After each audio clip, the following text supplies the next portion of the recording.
Hi, everybody, and welcome back to episode 33 of the Time to Calibrate podcast. Bob Allaby here from the Time to Go Travel and Timepieces YouTube channel with co-host Brent Robillard from the Calibrated Wrist and writer and North American brand director of Isotope Watches, Marc Levesque. I have to be on my best behavior today as we are joined by a former employer of mine, Sam Messiha from the Toronto watch and jewelry boutique Gem Bijou. How's it going, Sam? I'm good, Bob. How are you doing? Good, man. Getting ready for the long weekend, so that's kind of nice. Brent's up north already at his cottage, and I'm about to head there to our cottage myself. So, as is customary with the podcast, we always like to start off with wrist checks. What's on your wrist today, Sam? My go-to really is the Tudor Black Bay Smiley. I really like this watch. Very clean. Tudor has always been a brand that I really enjoy. I really like. I don't carry the brand as an authorized dealer. We do carry it in the pre-owned section of our business, but it would be a goal of mine to eventually carry it in store. But It is one that I really enjoy. Awesome. What about you, Brent? I'm actually double wristing it this morning. And so just as I was at the Toronto Timepiece Show, on one, I've got the UTD 8000 from RZE. And then on the other hand, I've got the Seamaster Diver 300M from Omega. So I'm just up here to do a little bit of content this weekend. It's gorgeous up here. The fall colors are amazing. I'm sure it's going to be the same when you get up to the Muskoka region there, Bob. But one digital and one analog. I saw the pictures just before we started recording you posted this morning, and those are some crazy shots with the steam coming off the lake. Honestly, this is my favorite time of year at the cottage. This is the weekend. We try not to miss it. I think it's been like 20 years in a row we've come up just for this weekend. Yeah, and the light, the quality of light is amazing because the sun comes up and it's we're in the sort of a valley, and so you get a lot of light but without that direct sunlight for about an hour in the morning, and so the photography opportunity is fantastic. That's awesome, man. What about you, Marc? I've got the Sherpa Unidive Sun that came from you. I'm going to be bringing to New York to return I love this watch. Honestly, it surprised me. If it was on bracelet, I don't think I'd be able to return it. The rubber strap that it came on, which is over here next to me, I don't particularly like. It's a little stiff and it has this really pungent smell of vacation on it, and so I put on the leather strap from one of the Isotope bronze watches, and it's super comfortable. But like I said, if this was on bracelet, I'd have a hard time letting go of it. It's nice and slim. The dial is gorgeous. It has this old school vintage charm that they've nailed perfectly. You know, a lot of companies, Tudor included, have gone back to their old catalogs and come out with vintage style designs, but modern take on them, right? And they feel like modern watches. This one feels like a vintage watch. What kind of vacations do you take that pungent smells come to Dude, it smells like suntan lotion and coconut. I told the guy, I've been messaging the guy at Sherpa. I can't remember. Martin, is it Martin? Yeah. I can't remember the guy's. Is it Martin? Yeah. And I told him, I can't wear it. It really has like this coconutty vanilla. It's strong. When it came out of the box there, it was really strong. So I took it off almost immediately. I was like, I can't wear this. It's too much. Let me tell you, come February in Canada, you're going to be dreaming of that strap. Yeah, probably. Actually, it was below freezing yesterday night here. So I'm already thinking summer's already gone, and I'm feeling sad. Bob, what do you got on? I'm actually just wearing the classic G-Shock Square, and this was a gift to me for my birthday one year from Sam. And I just wanted to remind Sam, actually, that my birthday's coming up again next week. So that's why I'm wearing it today.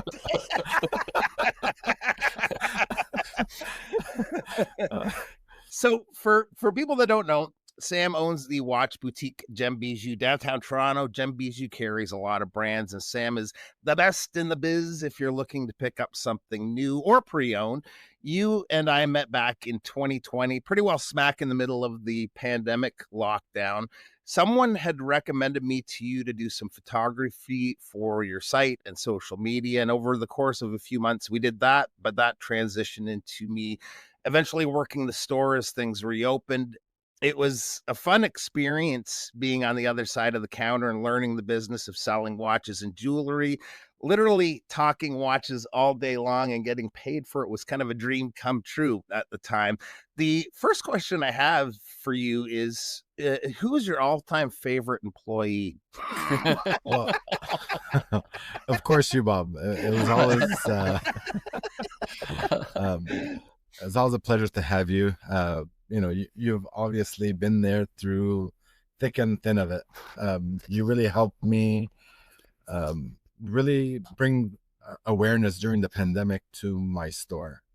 And that I cannot thank you enough. There is a few people that I definitely want to thank that had a huge influence from the watch community. And that's something that I really want to bring to light, because a lot of people think the watch community supports each other, but we also feel it from a retailer's perspective.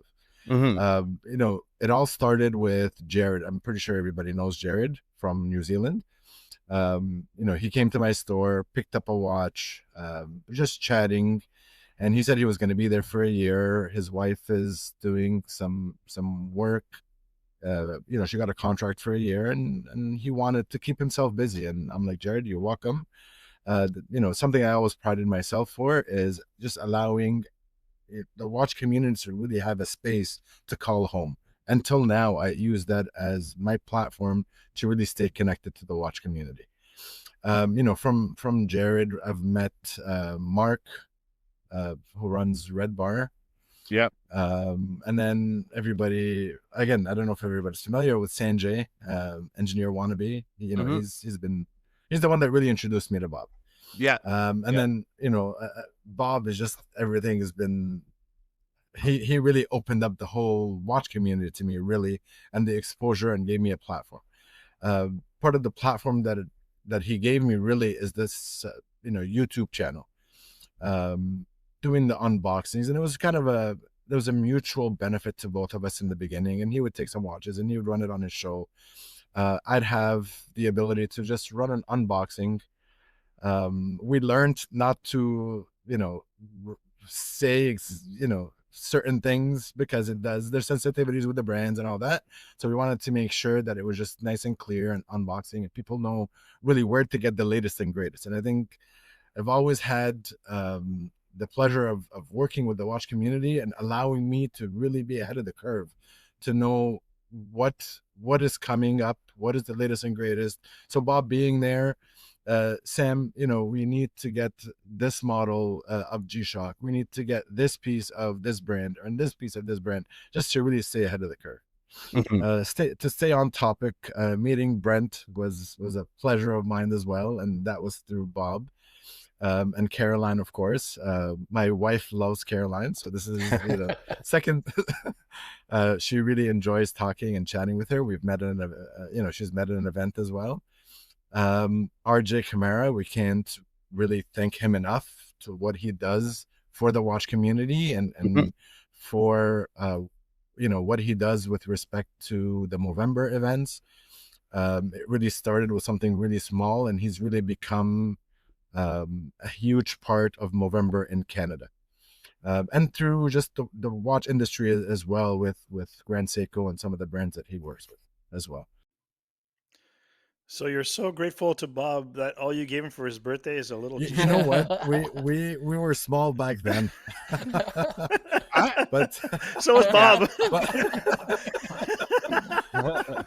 But he was humble, and he did mention that this is a watch that he liked, and that he wanted to purchase, and I thought it would be ideal just to offer that as a token of my appreciation and a thank you to him.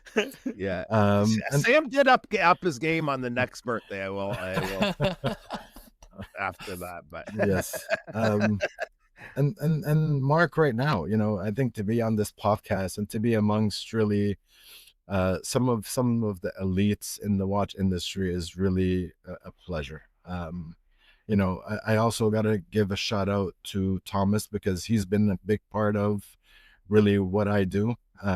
He's with me since the Hamilton days, and now with kind of what he's doing with Watch DNA and all that. So again, I don't know, to have Bob work for me at the store and to be a part of this whole thing was really an amazing experience. And we continue to have people that really know the watch world, with respect to Sean, who now is, he's known as the encyclopedia of watches. So if you want to have any questions answered with respect to watches, he's the guy to go to. Sean is he's the store manager, I guess now would be his title. Yeah. So we are growing. We are looking to hire new staff, but for now he is running my downtown store. And then, because I'm back and forth between this store now and Markville. So we've talked about it quite a bit, but you've become quite well known in Toronto in the watch scene. Maybe you could tell the listeners how you got into the jewelry and watch business to begin with. Well, my family has been in the watch world for a long time. I'm born and born in Egypt. My dad in Egypt had his own stores there. We were actually, it's a funny story, we were the distributors of Orient watches over there. So we distributed, yes, in Alexandria, Egypt. And when I came here, funny enough, I reach out to them now, and they're not calling me back, which I find is funny. So it happens to other people too. Okay. You see? But yeah, we, really that tradition really carried over. And I always knew that this is really where we were going to end up. Like myself and my brother, he had a store as well. But if we're kind of keeping within Gem Bijou, we started at the TD Center in November of 2002. And we were there under the umbrella of Primetime Watchery. We stayed there for around 10 years, and then we moved to Simcoe Place. The reason for the move was to really bring on brands, because in the concourse level further north, there was a lot of retailers around at the time. So I wasn't able to get the core brands, and we're starting to see the fruits of that right now. There is some brands that we're proud to say that we're going to be carrying in the near future. But yeah, from there, we've expanded now to Markville Mall, and we have new locations in the works. So stay tuned to see the exciting things that we'll be doing. That's great. You kind of gave me some credit for it, but I can remember the very first time I walked into the store. I was with Sanjay was there too, and I was surprised by some of the hard to find watches that you had. Just the watches people like us are looking for. Some of the jewelers you walk into, and it's sort of the mall watches, but you had a lot of the limited editions and all of that sort of thing. So it seemed like you were already kind of leaning into what the watch community was looking for when I showed up. Was that a newer approach to you at that point in time, or? It was something that limited editions is always something nice to have, and we're blessed that we've had the ability to get these models, and we understood the importance of having these models. So these models we would also make available to our watch community. It wouldn't necessarily be something that again, when you came, Bob, the business really wasn't there. The retail really wasn't there. It was really all online. So that's also a part of it as well. Once we really grew our online business and we grew our in-store, the watch community really didn't know what we had, and they'd come and we'd make it available for it. But there's a few guys, I won't say like last names or anything, but like Chris, huge Seiko fan. I can remember when I first started working there, I'm like, Chris, you got to come down to the store. And he was like one of the biggest customers we had there for quite a while. But yeah, anyways.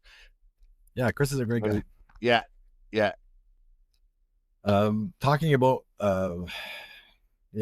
Chris has bought a few Seikos. I believe he ran a Seiko community blog at one point, and I believe now he is doing his own thing with he just basically shifted out of the watch Yeah, world, into other into collectibles. other collectibles. So this is our first opportunity to speak to a reputable watch retailer. Now, we've had several watch brands, media personalities, enthusiasts, promoters join us. So you're our first retailer to come and be on the show. Thank you so much. So you mentioned before that your family was in the jewelry and watch business before coming to Canada, and then you have your own retail empire. How has your heritage shaped your perspective on this business? Well, we understood the value of the emotional element of purchasing a watch, and I think that was the key part of this whole experience and understanding it. Through my parents and through my grandfather.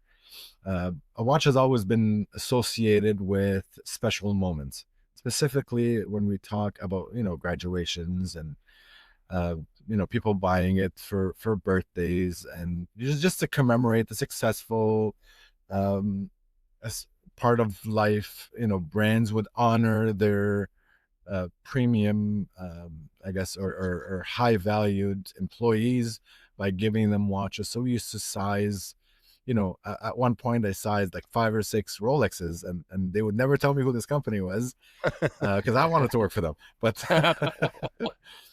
they gave them Rolexes. So you see quite a bit of that emotional element, and to me it's a huge part of the watch world.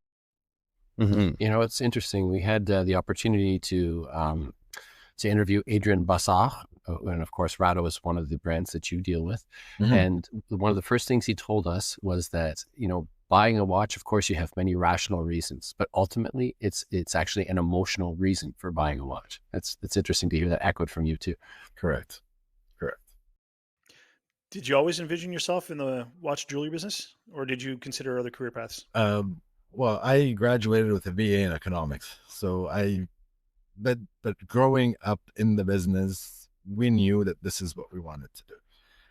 And working at my dad's store, and throughout university, it was me really elevating that store. So when we started, from a branding perspective, we didn't really carry much. And then we introduced Tissot, and one of my goals was always to introduce one brand per year into the store. And that really just carried over till now. But with respect to other career paths, no, I think staying within kind of the watch world was always something that I wanted to do. Me and Bob contemplated construction at one point with some work at my house, but that failed miserably. It made me realize I should stick to the watch world. I was just gonna ask you what your thoughts on chainsaws and chainsaw safety is. Well, now I'm well aware. I've been to your Simcoe location on a number of occasions now, yes. But not all of those were strictly as a shopper. And one time you had quite an after-hours gathering one night where there were brand reps from the Swatch Group, the Longines, Rado, Hamilton, Mido, Tissot. Everybody was there. They were on hand to share their wares, to talk directly with attendees and Red Bar members. And then on another occasion, we encountered each other at the Toronto Auto Brokers in North York, which was kind of like a high-end luxury car dealership, and you had a display there with your luxury watches. And so alongside your participation with things like the Toronto Timepiece Show, you host and you attend a number of watch-related gatherings. Do you think that these extra efforts on your part give you particular credit with watch buyers, and does it make them see you as more than a retailer or maybe a community hub or something? Yeah, we always like to be active with community events and with shows, just to really get the exposure to the latest and greatest, always knowing the novelties and what's coming out, and being able to really get the feedback of the watch community with what they thought is great and what they think is not going to be that great, or which lug sizes are too long and which lug sizes are too short, and which millimeter size, and which watch strap that smells like holiday. There's many different. So hey, that's my comment. So there is a lot really that we learn from these shows and these watch events, and it just keeps you in the know. That's really why I like to attend. And really, it is the perks of also being in this business, is to really, go and visit these shows and travel. I think, everybody loves travel. That is part of the fun part of this watch business. That's interesting. It actually leads me to my next question, because one of the strangest places that I ever bumped into you was actually in the lobby of the Dominic Hotel in New York City. And I say that's strange because we're both from Canada and different parts of Canada, and we both ended up there. And now that was for the launching novelty reveal. So what other kinds of travel do you get to do through your business?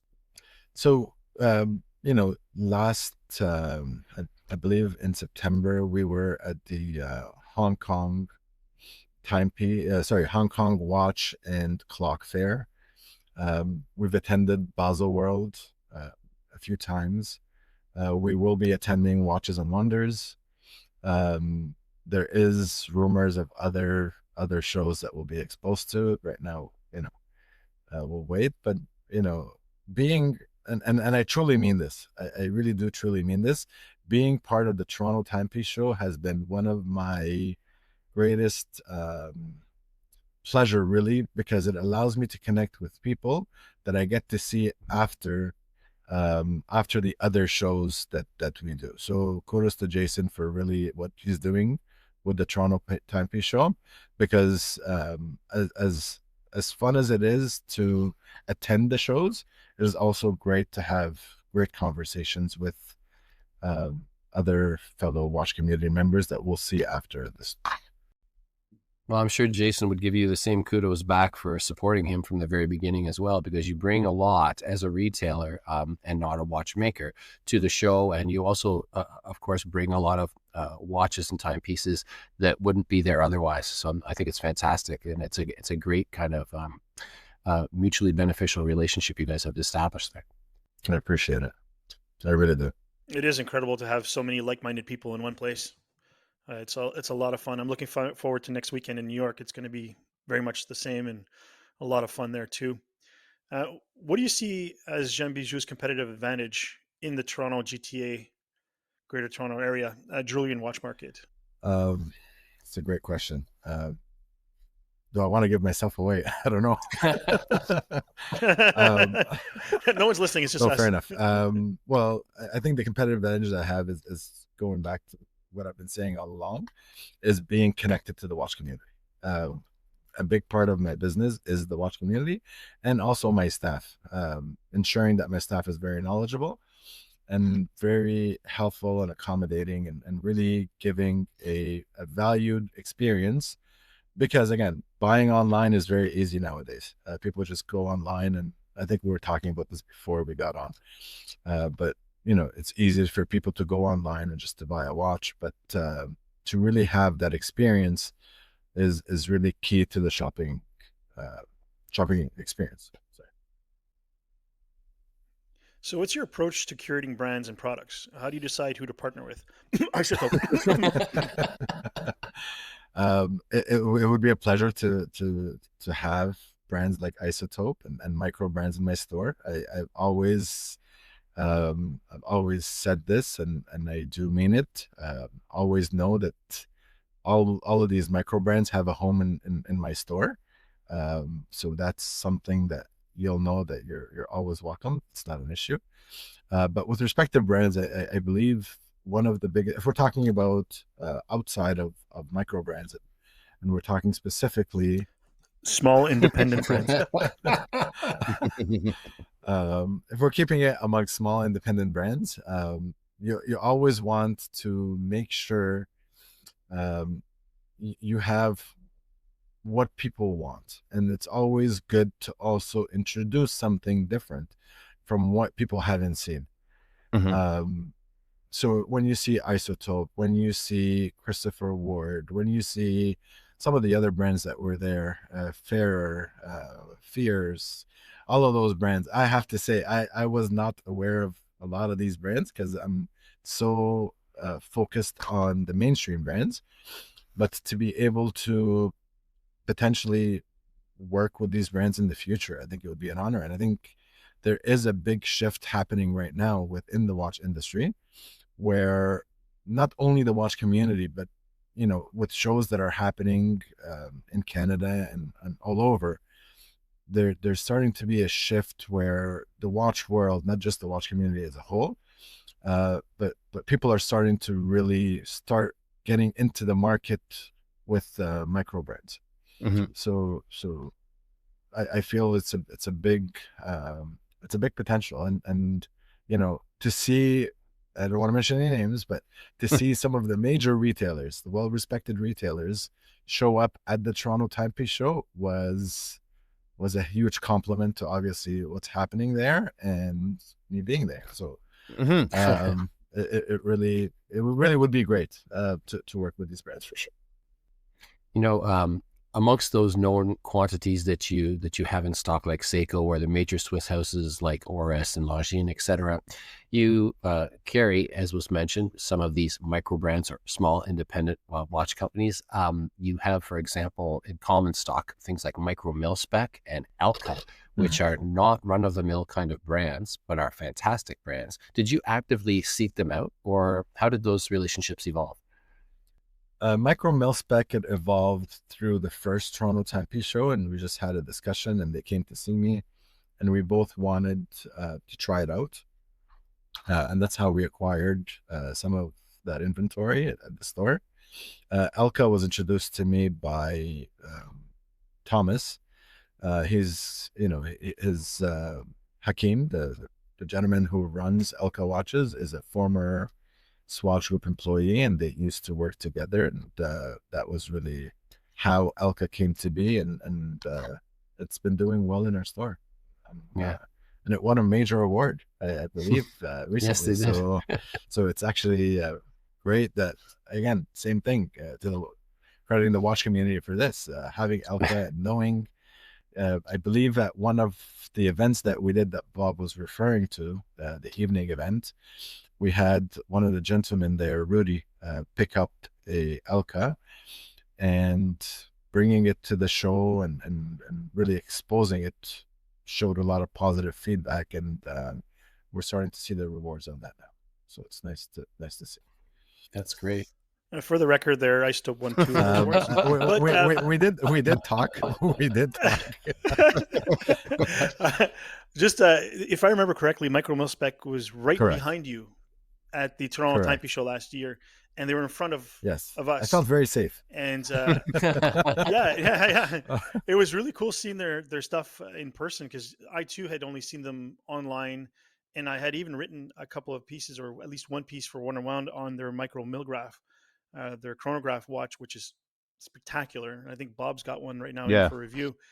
They're such a fantastic brand and such great dudes. I love their stuff. Yeah. We've had 3 or 4 of them in at the Calibrated Wrist this summer, and they're all knockouts. They're fantastic watches. Mm-hmm. Now, so we talked a little bit here about the small independent brands, but of course you have a whole host of these mainstream brands, and you and I have talked about the addition of a new brand, a fairly heavy hitter in the watch world. So if we're allowed to talk about that, could you maybe tell us a little bit about Montblanc? Yes, we've been working to acquire Montblanc for a very long time. And as you know, I'm heavily invested with Swatch Group. So it was nice to be able to branch off and really expand my wings and really get in with the other heavy hitter, which is Richemont. Richemont really is your open door to luxury. And funny enough, the way the watch community works and the watch world works, he was a former Tissot rep with Swatch Group, and we had a great relationship while he was there. And we've been working with Montblanc to try to acquire them for a while, and just it never really materialized until the market changed a little bit, and there's been an opening to, for retail in the downtown core, and Gary, the gentleman, just I mentioned to him again that we would love to carry the brand, and we are now an official retailer of Mont Blanc. We currently have the inventory in stock. We will have a huge shop-in-shop coming in January. So please, we will be doing an official launch and all that, and all of you will definitely be invited. But yeah, we look forward to really having that up and running, and yeah, just excited. Where you guys about have the watches, the pens, the full kind of lineup there, or more heavy on the watches? So it will be the full collection. So the watches is a big part of our business, obviously. So we'll have, one full display just to discuss watches and to be able to showcase the watches, and we'll have 2 other displays that will have the pens and the writing instruments. My apologies. And the wallets and all that. Cool. Bob wants a Mont Blanc belt for his birthday. I wish to make them that fit. Oh God! I tried. I couldn't find one for myself either.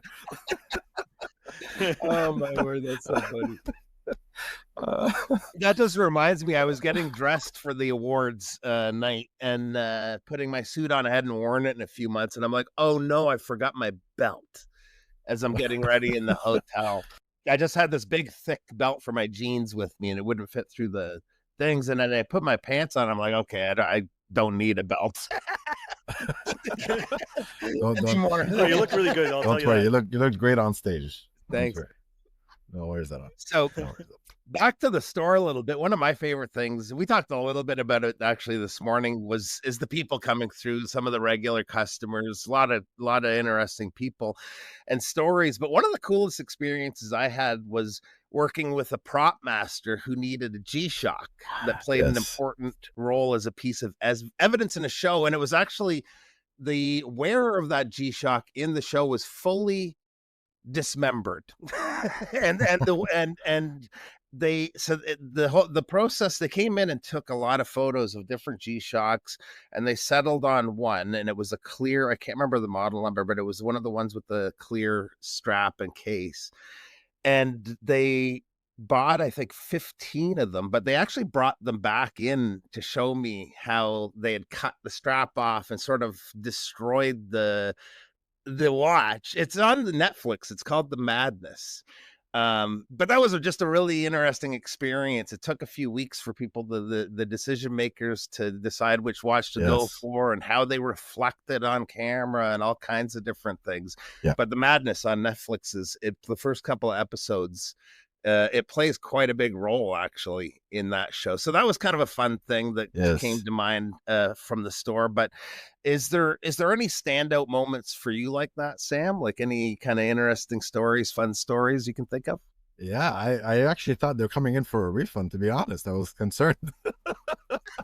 I have, by the way, I have pictures of the watches. I'll show you guys sometime, as they were experimenting with different ways to destroy them. But yeah, sorry, go ahead, Sam. We have lots of memorable customers. We've had, if we're talking about, some of the Blue Jay management team has come by. We have the relief pitcher from the Blue Jays. So some, Nav super fan has been by. Some of the basketball players, because CBC is right there, so everybody really passes by my store to get to the CBC building. It's usually in the winter, so they'll have to go through the concourse to pass by me. But customers in the store, we have really a range. I have customers that do not want their watch removed from how the brand ships them. We have customers that wrap their watches in plastic. We have really, really different range of customer base. Everybody has their their own unique experience. The one that really stands out to me though, and he's also a close friend of mine, is a gentleman by the name of Mike. He's a former cop. He runs one of the my apologies, it's not coming to me right now, but he has his own watch community with his friends from high school. So they have their own WhatsApp group. It's a bunch of 6 or 7 guys.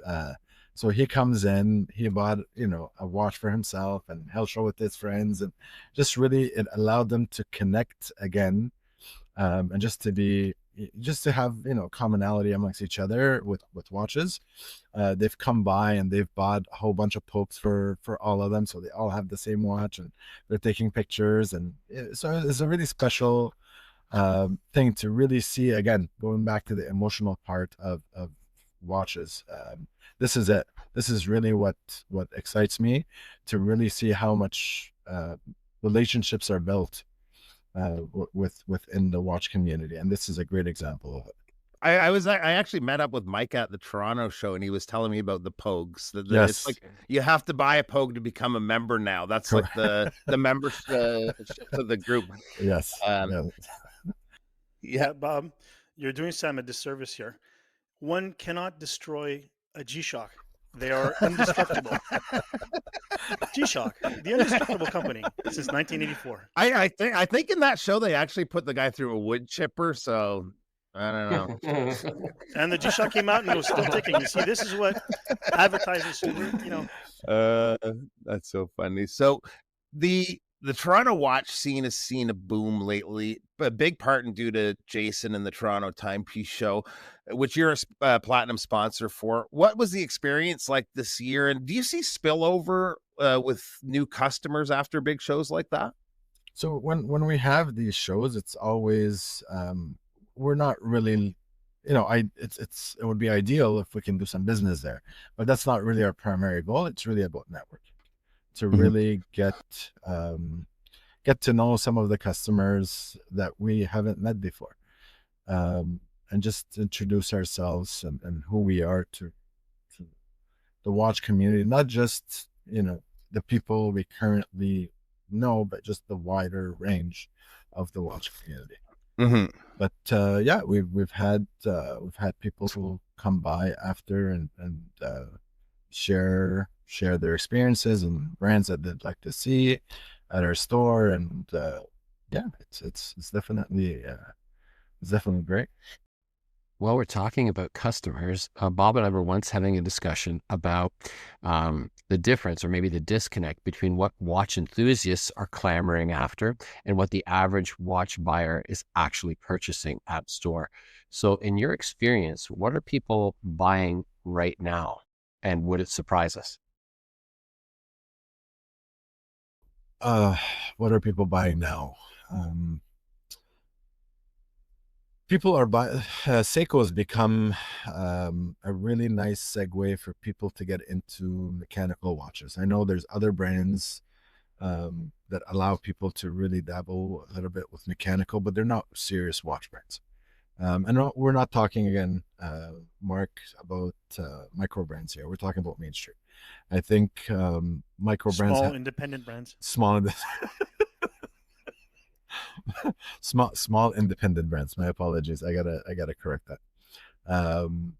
Smaller independent brands. We're not talking about that. We're talking about, with Seiko, for example, everybody likes to get into that. Seiko 5 at $450. The Presage at $595 is really the introduction to the mechanical watch world, and then from there, it's really our job to either get them into. Actually, TSO is also a great way to start. I think the PRX has done an amazing job with really allowing people to get into the Swiss world, but it is a little bit of a higher price point. But you Hamilton are getting khakis too, maybe. Hamilton khakis, yeah. Hamilton khakis are also great. And since we're talking about all three of them, we got to introduce Mito as well. Mito's also been a great brand at that price point. But I find Seiko really allows the customer to really start at that lower price point for mechanical, and then depends on where the customer wants to go. We've had customers that will go right to Longines, and we have had customers that will, grab the PRX next and get into Hamilton Murph, and then with some of the Mito divers. So it really depends on what the customer's preferences are.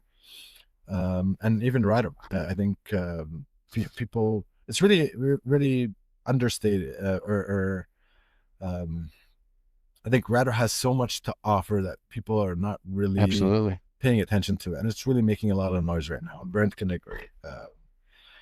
They are introducing some of the ceramic models and some of the mechanicals. It's a great brand, and Longines is really you can't.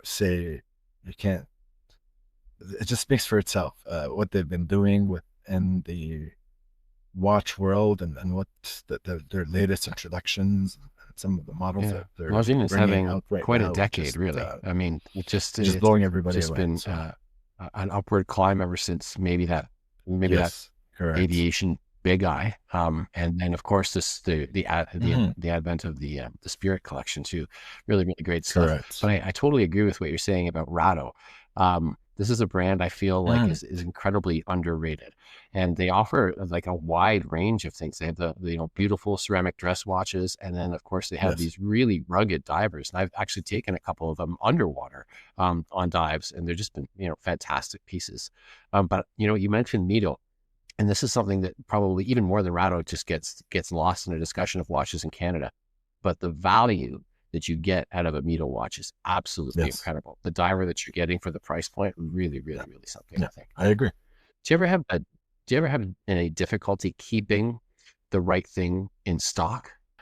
Oh, that's always the challenge. That's really that's my job as a retailer, is to really have the ability to know what will be performing through the feedback, obviously, of the watch community, but also making sure that the right inventory is available. So I have a tendency to overbuy, and really, and that's really the only way I maintain that. If we're buying a limited edition, if I'm able to order a few, then I'll do that. But as the brands are growing, for example, Seiko with the Pepsi watch, I would have loved to have 5. I only received 1 per store, so it's still okay. But again, first, are the brands going to be able to supply because of the popularity of the brand, and at the same time, can we have it? And we also, with whatever inventory we get, we always make sure that we give the watch community really first crack at some of these very rare limited models. Yeah, you guys mentioned Mito before, and my sister-in-law's brother George, who'll get a kick out of this because he listens to the podcast. One of his first biggest purchases for a watch was a Mito GMT diver, and he absolutely loves that watch. The value, like Brent said, is outstanding for what you're getting there for the price, and he wears it all the time. He loves that watch. And unfortunately, I've infected him with our disease, so he's now going from watch to watch, and his bank account is not thanking me for it. And Rado is also another one that I've always admired. I remember their watches back in the 90s. They had a dive watch called the Die Star, which is fully ceramic case and bracelet. Yeah. And I remember ceramic back then was very different than it is now. It was very sharp edges. It had barely any curves in the bracelet. It was just like slabs of sharp, ceramic. Yeah. And I remember visiting Burke's once and admiring that watch, and the salesperson telling me to be very careful with it, especially around the edges of the counter, because the ceramic will shatter. Correct.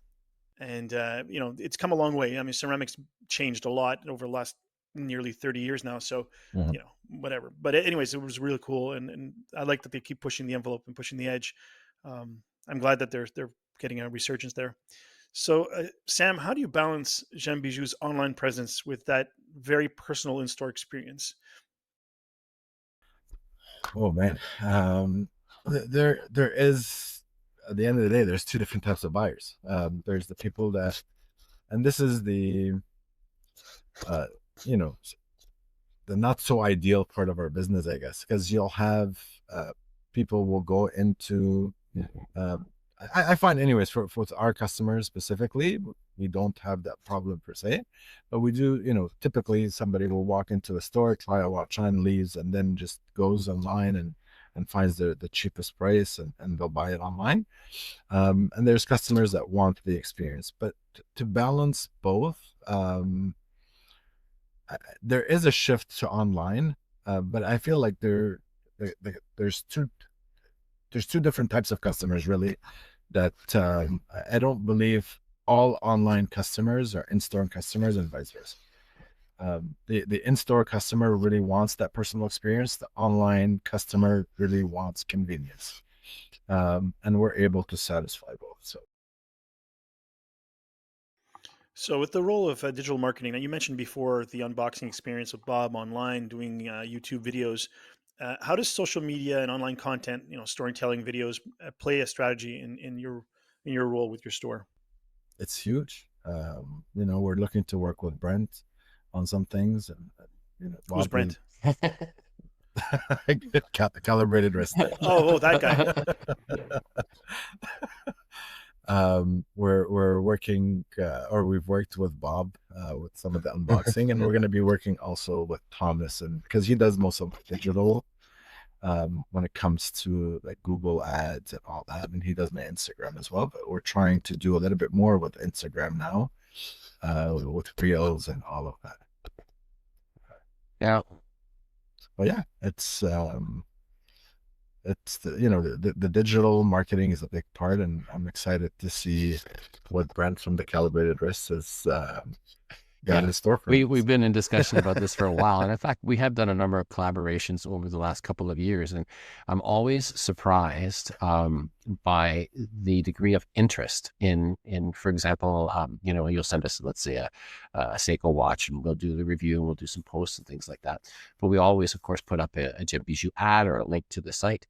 And even though you're not one of our official advertisers, you are one of the most clicked links on our site, and it's always a surprise to me. So it tells me too the number of Canadian viewers that we have that are coming to the site, etc. Even though we're still about 60% United States, Canada plays sort of that second and third role, sort of juggling back and forth. And so you can see the people who are reading it there are then thinking, well, how do I get my hands on it? And so it's a very cool transition.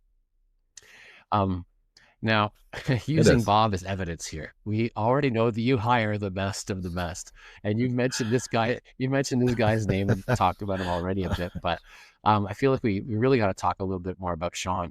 If our listeners have never been by the store, they would not have met your secret weapon. And so I want to know, how did you and Sean get connected? How did you manage to find, or did he find you, this guy who seems to have an inexhaustible knowledge about watches?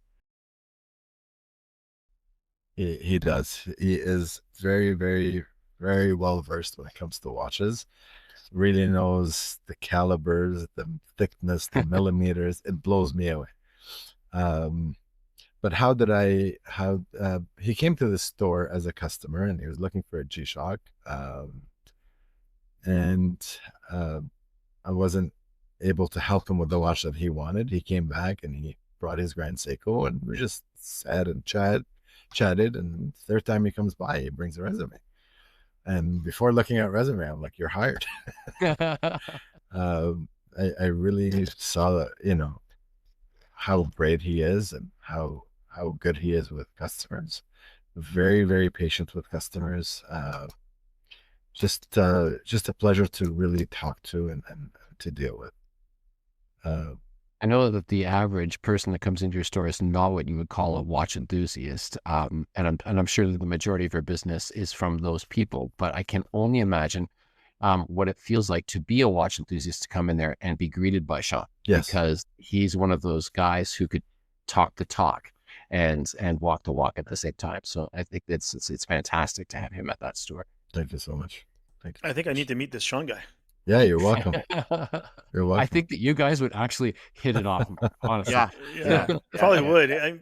I'm so sick into the experiences I've had in Montreal, except for the people at Royal Mount. Yes. Well, we've talked about that off air before.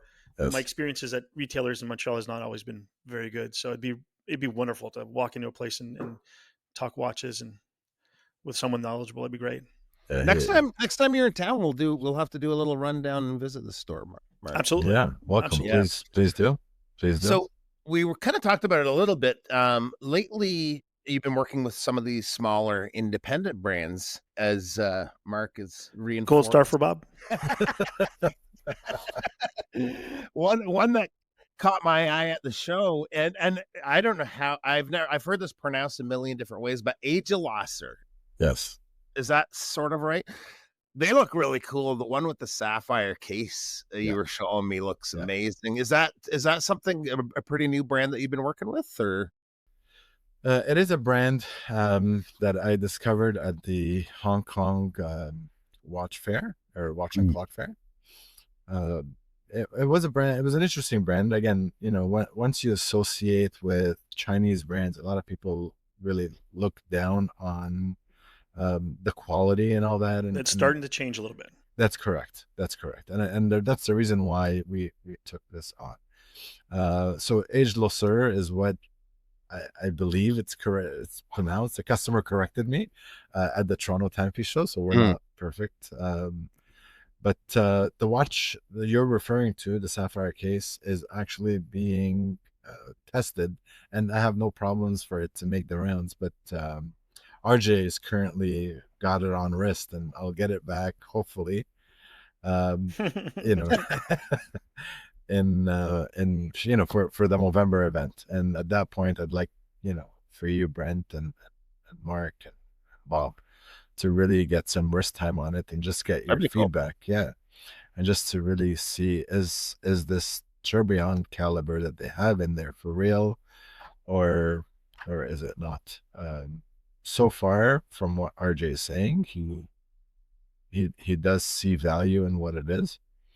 But yeah, it was just an interesting brand that I wanted to bring in, and I wanted to bring something interesting for the Toronto Timepiece show with independent brands, and just introduce that as one that introduce that to the world, really. I think that's probably going to be the next time I see her. Are you going to be going to RG's thing? Yeah, we're in talks now. We might actually, I actually do something together. Sounds good. Oh, okay. Stay tuned. Yes. Can you be my DD again this time? Of course. I will be there from beginning to end this time, so okay. So it should not be a problem. I heard you guys got shushed last time you were there. Yeah. I agree. Chinese brands have had terrible reputations up until maybe 5 years ago. Things started changing a little bit. Atelier Wen is probably leading the pack with quality, impressive Chinese-made products. And Agelosser, however you want to say it, sounds interesting. I didn't get a chance to visit your booth in Toronto. Unfortunately, it was pretty busy for us as it was for you. So I didn't get a chance to do the rounds very, very well, but I'm looking forward to seeing that one. Yeah. So on the note of new brands, sky's the limit. What brand or line would you love to bring to Gem Bijou? Now, you mentioned Tudor before, so you can't use that one. What other ones would you like? What brand would be like the ultimate for you to bring in, like a win? Oh man, Isotope. Yeah. You're supposed to say Isotope here. Thanks, Bob. Major or independent brands? Your sky's the limit. What is what in your heart? What would you love to retail? Honestly, I'd like to have, if we're talking just generic, I'd like to have a platform for independent brands to really be showcased in my store. I think this is really the future of the watch world. So that would be one thing. If we're looking for, some of the big players, again, everybody dreams of Rolex, obviously. I think that would be a great brand. License to print money. Yeah. But for me, I have also a connection with Omega. So Omega is a big one that I would really love to acquire. But I also have to say, like, honestly, I'm living the brands that I also like, that I carry. Like, having Longines to me is just a huge blessing, and really to see where Longines was and where it's going, and where it's elevating to is something that I'm very thankful for. And you look at Rado, same thing, elevating and really taking that next step, and the and a whole other platform, Mont Blanc. But going back to your question, I think if there is a brand that I have to really, I would probably say Omega. That's really it's the collector's watch, really. It's one of those brands that if you were to stop collecting watches and focus on just one brand to satisfy all your wants, Omega could be that brand. You could have a dress watch, an incredible chronograph, a super deep diver, a classic. You could have, bracelets, straps. They do it all. It's one of my favorite brands. I think out of all the brands I've owned, I've probably owned more Omegas than anything else over the years. They're just fabulous. And you mentioned Longines. One thing happened to me not long ago that made me realize how Longines has skyrocketed over the last recent past. I had a high accuracy quartz Conquest, the one that you pull out the crown, the hand stop, and then you put it back in and it goes again. Yeah. So I had one of those, and right before bed, I put it down. I'd stop the crown, and the date was about to shift. So I pressed in the crown, and the hands went wild, and I videotaped it, right? And then the date jumped. It was the 20th February. So it was 28th. It was going to go to the 1st, and it jumped through all the dates all on its own as the hands are spinning and everything. Yes. And I posted that on Instagram as a reel. Yeah. Nothing else that I've ever posted on Instagram has done as well as this. I believe it was on a whim, right before bed, poor lighting. I put Can't Stop from the Red Hot Chili Peppers as a music in the background. Yes. And that silly little reel has gotten over 200,000 views, over 5,000 likes. Wow. And most of my stuff gets maybe 150 likes, 200 likes. Wow. It's wild. Nothing else I've ever done. And I've never been able to recreate it with any other watch. Yes. And I think that it hit the right person at the right time to be shared, and it just kept on growing and growing and growing. And so Longines is really, and we have our friend Alexandre Vorin, the head designer at Longines, to thank for a lot of that work. I mean, he's the one who designed the Big Eye and won the GPHG award for that, and did the Spirit collection and the Heritage divers and all that stuff. I mean, kudos to him and to Longines for that brilliant, visionary work, and it's fabulous. Yeah. So looking back, what decision or pivot are you most proud of in your career, other than hiring Bob? I'm getting a lot of praise this one. What the heck? the most important decision? Yeah, or pivot, like change in strategies. Oh man. And honestly, no joke. Having Bob at the time that I did, and I really do mean it, because and Jared, I think Jared started it all off, but really, I think a lot of people don't realize how hard hit we were during the pandemic. Literally nobody, again, if you go back and you YouTube the concourse or the path during the pandemic, we were literally a ghost town. And we had to pivot, and we really had to turn a retail store, and Bob could attest to this. It was literally a warehouse, boxes everywhere and watches everywhere. And really that with the combination of the connection with the watch community, really helped me take the next step, really, jump to the next level. So as much as I'd say, I did it all, no, I had the help of Bob and the watch community to think. Hey, you made the decision to hype Bob, so that's where the the listeners won't be able to see this, but we have this screen where we can see each other, and I think that Bob's head is getting larger and larger. You can't see the logo anymore. Oh boy. We've talked a lot, Sam, about like the contemporary collections that you carry at Gem Bijou, which are myriad. You've got a lot of really great stuff there, but there's a whole other world that you represent as well in the pre-owned luxury market. And as you know, because I text you sometimes, I prowl around the website frequently, looking at the Tag Heuers, the Omegas, the Tudors, the Breitlings, and the IWC that you've got there. Now, I know that some of these are consignment pieces, but how do you acquire the ones that are not? And do you ever have any issues, or is it a lot of legwork to establish the provenance of these pieces? We try to, the watch community knows, they'll bring in their watches, as you mentioned, for consignment or trades. Some people want to sell them outright. My brother-in-law is also connected, very well connected, to the pre-owned watch community, and he deals with gold and all of that. So his ability to acquire really some of the hard to find, sought after models is very good. Because again, the people sometimes have a hard time, or people get bored, and they'll go to him and they'll sell him some watches, and we use that as a way to just introduce back into Gem Bijou and in the pre-owned section. What do you mean people get bored with their watches and sell them off? That never happens. Well, not all watch community, right? There's some people that buy the watch. I wouldn't know anything about that. Marc's a revolving door of watch buyers. Yeah, he's a notorious flipper. Yeah. He has the attention span of a tsetse fly. I resemble that remark. You do. Next week, Caroline and I are headed to Sweden, and we're going to Kaplan Auction House, and we've been collaborating with them for over a year now, and we're going to get a chance to photograph the vintage collection before the important watches auction in November. And I'm looking so forward to this event.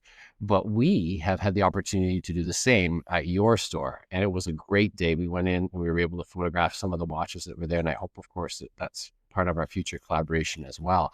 But one of them, of course, sticks with me more than all the others, and it's the 1959 Omega Speedmaster that you have, the caliber 321. Now, I understand, of course, that that's not part of the pre-owned, that's part of your own personal collection. So how did it come into your possession or into the possession of your family? So from my understanding, this came through my grandfather, and we got access to it, and I didn't know what it was, honestly, when I first got it. And where do I go? I reach out to the watch community. Who do I ask? I asked Marc, and Marc offered to buy it from me. That's when I knew I have to keep this watch. But yeah, that watch did come through my family, and I had, rest in peace, Shane. Not sure if you guys are familiar with Shane, but he was really the watchmaker of Toronto watch community, and he looked at it and he's like, Sam, this is a very high value watch. Take care of it, and keep it, basically. And ever since, I've kept it, and again, I pride myself for having this watch, and it's really could be a big part of what really got me. I got my family into the watch world, and to have an Omega with that history would be ideal to display in a beautiful Omega shop in shop. Absolutely. Yeah, absolutely. I can imagine what that. Wink, wink, nudge, nudge. Yeah. It's interesting because I remember when I was wearing it, and I was surprised. I think I even said something to you that day about the fragility, or at least the perceived fragility, of things like the bracelet, etc. And yet this was a tool watch of its era, and eventually, of course, it led to this whole idea of space exploration when NASA got involved, etc. But still, to take a look at it and to realize that, wow, like, watches have come so far in their robustness, for example, or their ruggedness, and yet this one's still there and still in fantastic shape too. Yeah, I think it was Rico who told us that on the podcast. He says these watches are worn by people that are not dumb collectors like us who don't want to get our watches wet. I mean, they wore them all the time in all kinds of circumstances. In the Yeah. 50s and 60s, these watches were tools, like proper tools. Mhm. And that watch probably shares some really cool history, and it's so incredible that it came down through your family. Congratulations on that watch. That's phenomenal. Thank you so much. So, Sam, what Thank you so advice would much. you have to offer to someone wanting to enter the luxury watch and jewelry retail business today? Honestly, don't. I knew you were going to say Or at that. least pick another city. Well, Yeah. well, no, I'll tell you why. I think we're gonna look at it from two different perspectives. If we're looking at it as really what it is, it's obviously a great, a great business to get into. You get to meet a lot of interesting people. You get to deal with a lot of great brands, and that side of it. I think that's, but our industry, or the watch community, or the jewelry business, sorry, as a whole, there's a lot of risk right now with kind of what's happening with, breaking and enter and robberies and all that stuff. So this is really a reality that we have to acknowledge when we are dealing with our business. Whether now the glass has to be a certain thickness, and just the costs of prepping your space to be safe, really, and being concerned, and for your family and all that stuff. So on a serious note, it's probably a downer to talk about that side of the business, but it's a reality that we have to deal with. But would I wouldn't trade this for anything. I still love what I do. I really enjoy being in the watch business. I look to grow, and not gonna let this obviously stop me, or somebody really wants to do it and they're prepared to take this challenge, go for it. Just be aware of the risks. I think it's a reality that we have to be aware of. Yeah, I guess it's a different world now than it was Correct. years ago. Yeah. So, outside of watches and jewelry, what passions or interests energize you? Oh man, I love. I have my diver's license, so I dive. I fly, actually. Believe it or not, I started getting into flying. We I need to know don't. now which watches you wear for both these things. So yeah, I started flying about a year ago or so, but again, it's just the time to get the flights in and all of that. What else do I do? My favorite thing is really spending time with family, and I think that's the biggest challenge with the traveling, with the time, with kind The of retail everything. hours. Yeah, the retail. Again, I have Sean and I have staff, so retail hours, yes, it is. But outside of that, it's just all the commitments, and all the different things that we have to take on as a business. Are you gearing up for you and your family? Used to always do the NBA Fantasy League. No, I always enjoyed the trash talk. It's funny that you say that. I've retired. I retired Okay. on top. How did you? I won it last year, and I told them, that's it. I'm retiring, and I have to focus on my business. It's funny that you mentioned that, Bob. So, if you weren't in this business, what do you imagine you might be doing instead? If I wasn't in this business, what would I be doing? Oh man, I'd probably have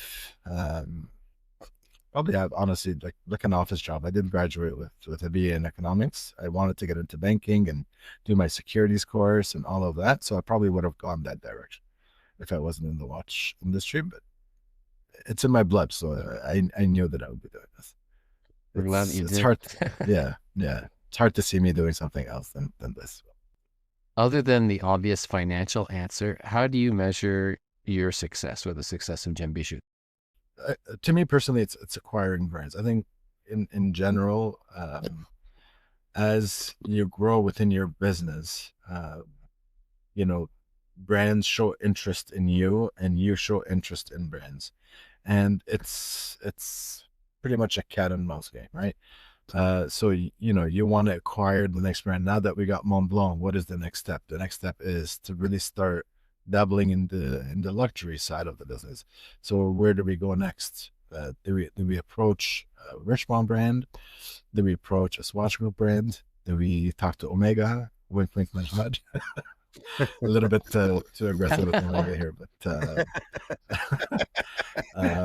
but yeah, it would be a goal of mine. I do have some goals, and that is really one of the that would be my ultimate achievement, I guess, to reach these goals with acquiring brands, and just to be considered as one of the elite retailers, and to leave my daughter with with this business, and hopefully she wants to carry on the tradition, and making it 4 generations instead of 3 generations. Let her know there's a just Speedmaster continues. 1959 in there for her.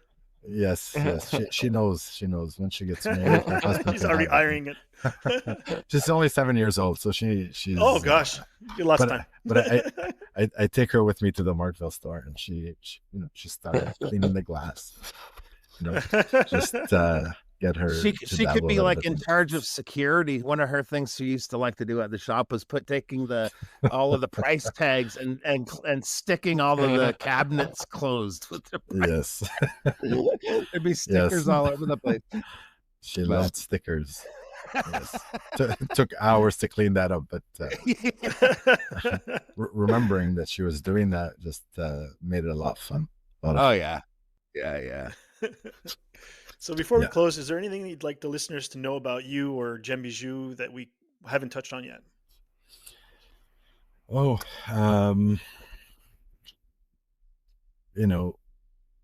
we did touch on it, but the idea of we're here for the watch community. If you ever, if ever you need anything, we're here to help. We're very open. We're very welcoming. Bob is sorry, but let's go back. Sean is very helpful, great, and just for the watch community and beyond, just to know that you're gonna get a friendly, and you're gonna get a full knowledge and experience at Gem Bijou, and we're gonna treat you right. Yeah, you know what? Awesome. I have a follow up to this, and we didn't have this on our outline. I always feel terrible when I go to a jewelry store or a watch store and spend 10, 15, 20 minutes of somebody else's time, knowing full well that I'm not there to buy anything. I just want to Mhm. look at the watches and talk watches with someone, and I leave feeling horrible that I wasted that person's time. Yes. And I actually try to time my visits to these places months apart so that so they don't. I walk in and say, "Oh, that guy again." Yes. How do you feel about that when someone like me walks in to just say hello and to see the newest novelties and the newest watches? Do you actually enjoy showing off the new stuff because you're genuinely passionate about the products, or is it just, oh my god, I know I'm not making a sale here, I'm wasting my time? Um, the truth, I have no problems with it as long as the customer communicates that. And Yeah. that's it. And I think for me the biggest challenge is really when you have somebody who is interested in kind of knowing the latest and greatest, and wants to touch and feel, but they have no intention in buying. I The have watches, no right? issues. The watches, touch and feel the watches, not Bob.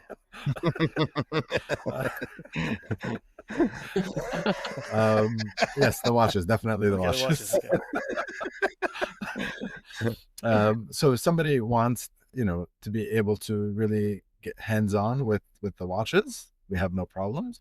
It just, we want to also make sure that it's balanced with a potential customer who's coming in who wants to purchase. Yeah. Yeah, and we notice that's one thing. I always, I kind of have with Sean is he has no issues, and you'll go look at the reviews. And one of the key reviews that I get with dealing with Sean is the patience. He is far more patient than I am. He will sit down with the customer, and he has no issues spending an hour. I can call him, and we can be having some major crisis happening, and he's not going to answer his phone until he finishes with that customer. And when he finishes with that customer, then he will call you back and say, "Hey Sam, how can I help you?" That's really what I guess if there's something that we want to say that's different about our store is that, answering phones or any of that. It's full, undivided attention that you will get when you're dealing with shop. I told the guys earlier before we started recording. Actually, I was talking to Brent that I used to work at a store called Aventure Électronique. It was a electronic store that was in Quebec for a number of years, and I was a manager there in the early '90s. And then I wound up leaving there to work at a small independent place called La Boutique Électronique in the West Island in Montreal, and there was a little higher end products, and that's what I used to do. I used to spend all the time that the customer wanted. We were a small boutique away from a mall, a standalone store. So if you drove all the way to our place and got out of your car to come into our store, you deserve that attention. And I would let them, you want to hear a sound system? You want to hear a surround sound system? Let's go to this room here. We'll plug in, we'll put in this movie, we'll watch that part, whatever you wanted. And when they walked in or walked out without purchasing anything, didn't matter, because they'll remember the experience that they had. That guy spent his time with me, taught me something, let me play with something, let me handle something. When it does come time to purchase, I'm going to go back and see that guy again because he was really nice. I think that's the right way to do it. That's right. I agree. Yeah, 100%. What did you let him play with, Matt? Come on, Brent. I'm not Bob. No one wants to play with this toy. All right, guys. Well, it is Friday. This is going to be coming out on Monday, but it's the long weekend, and I know everybody's got plans. So just want to say on behalf of us and the listeners that we all really appreciate taking the time. It's been great chatting. Need to come down and do some watch shopping soon. So we'll see you down there at some point, Sam. But thanks so much, and talk again soon. Thank you so much. Best of luck to the Blue Jays, and as we know, go Jays. The famous line. What is it? The Yankees lose, right? Yeah. The Yankees lose. Yeah. Go Jays. Go Jays, go. The Time to Calibrate podcast is out every 2 weeks and can be found wherever you get your podcasts. If you have any questions or comments, please reach out on Instagram or email us directly at timetocalibrate@gmail.com. Until next time, T2C out.